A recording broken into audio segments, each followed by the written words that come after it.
श्री स्वामी समर्थ. नमस्कार मंडळी, मी मीना तुळसकर. आज मी तुम्हाला मेथीच्या पाल्याची भाजी करून दाखवणार आहे. चला तर मग बघूया साहित्य.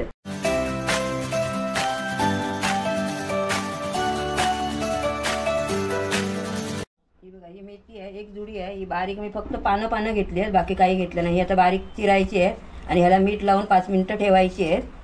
त्याच्यानंतर त्याच्यामध्ये घालण्यासाठी चण्याचं पीठ, हिरवी मिरची हे 4 घेतल्या आहेत बारीक करून मी, हिरव्या मिरच्या, हिंग थोडासा घालायचा आहे चमचाभर, हे लाल तिखट, हळद, थोडासा गरम मसाला आणि मीठ चवीला, आणि हे सोडा आहे थोडासा घालायचा नावाला, जास्त घालायचं नाही.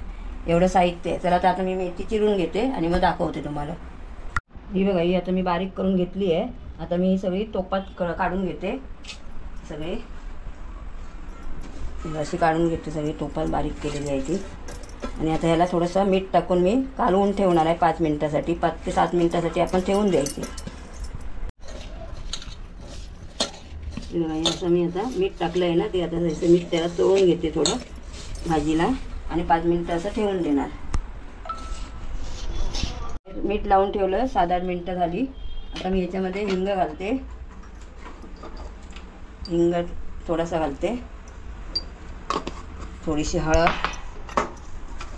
इथे ठेवमध्ये,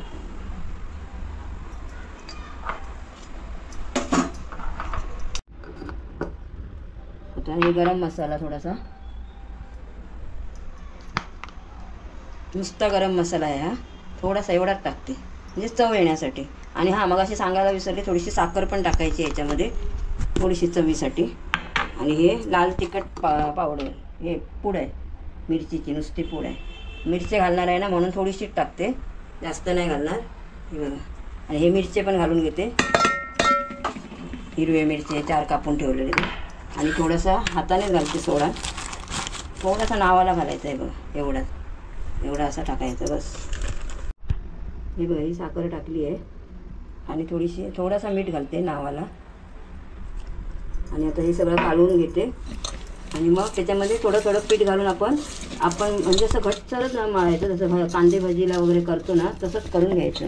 ह्याला पाणी सुटलं, ह्या पाण्यामध्ये जर लागलं तर आपण पाणी वापरायचं, नाहीतर नाही वापरायचं पाणी. हे बघा, ह्याच्यातच पीठ मळून घ्यायचं, जसं आपण भाजी कांद्याची वगैरे करतो ना तशीच करून घ्यायची. हे बघा, आता हे तयार करून झालं आहे माझं. हे 10-1 चमचे तरी मी घातलं आहे पीठ हे. आणि असं एवढे झाले, एक जुडी होती पण एवढीशी झाली बघा. हे असं कालवून घ्यायचं सगळं. आणि आता ह्याची भाजी तयार करते मी. आता सोडते मी, तेल माझं तापलेलंच आहे बघते. असे थोडेसे पातळ असे करून टाकायचे. हे बघा, गॅस मी फास्ट ठेवला, असे सोडायचे. अशा प्रकारे हे करायचे, जरा असं रुंद करायचे म्हणजे ते चांगली आतमध्येपर्यंत भाजतील आणि कुरकुरीत होते.